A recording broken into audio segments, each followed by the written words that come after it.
Moyen-Orient est cette région de l'est de la Méditerranée qui s'étend de l'Égypte à l'Iran et de la Turquie au Yémen.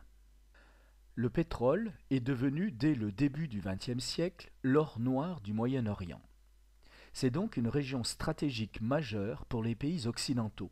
Par exemple, les États-Unis et l'Arabie saoudite sont liés par un accord d'assistance appelé le pacte du Quincy depuis 1945.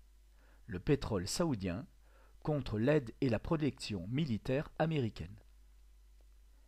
Les pays de cette région sont des producteurs importants, mais surtout des exportateurs essentiels qui se sont regroupés au sein de l'OPEP, Organisation des pays exportateurs de pétrole, afin de contrôler les prix et faire pression sur les Occidentaux. Ainsi, les cours du pétrole mondial dépendent largement des événements se déroulant au Moyen-Orient. Par exemple, en 1973, avec la guerre du Kippour entre Israël et ses voisins arabes, et en 1979, lors de la révolution en Iran, le prix du pétrole s'envole. C'est ce que l'on appelle les chocs pétroliers.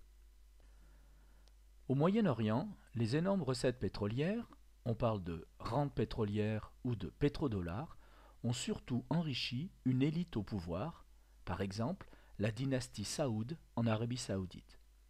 De plus, ces richesses sont souvent investies hors du Moyen-Orient. De ce fait, une partie de la population est laissée en marge. On parle de la malédiction du pétrole. Le Moyen-Orient, c'est 60% des réserves mondiales de pétrole. Il reste donc une zone stratégique majeure. Pour mieux cerner ces enjeux, voici deux extraits d'un reportage de France 2 de 2004 à propos du pétrole et de l'Arabie saoudite. Bienvenue au royaume du pétrole, premier pays producteur au monde, 10 millions de barils jour, détenant un quart des réserves de la planète sous son désert. Ce géant du pétrole, forcément protégé par son premier client, les États-Unis, est aussi une puissance vulnérable. Depuis 16 mois, le terrorisme est son talon d'Achille. Le 29 mai dernier, c'est au cœur de l'économie pétrolière que frappent les fondamentalistes.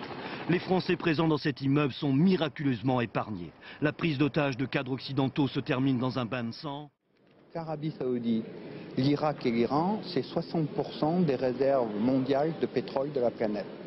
Et les Américains contrôlent par satellite tout ce qui se passe sur le royaume, mais ils écoutent tout, les portables.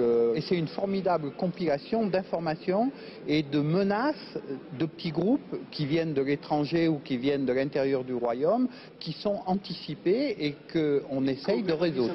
Les Américains coopèrent avec ça. Bien sûr, parce que les intérêts sont communs.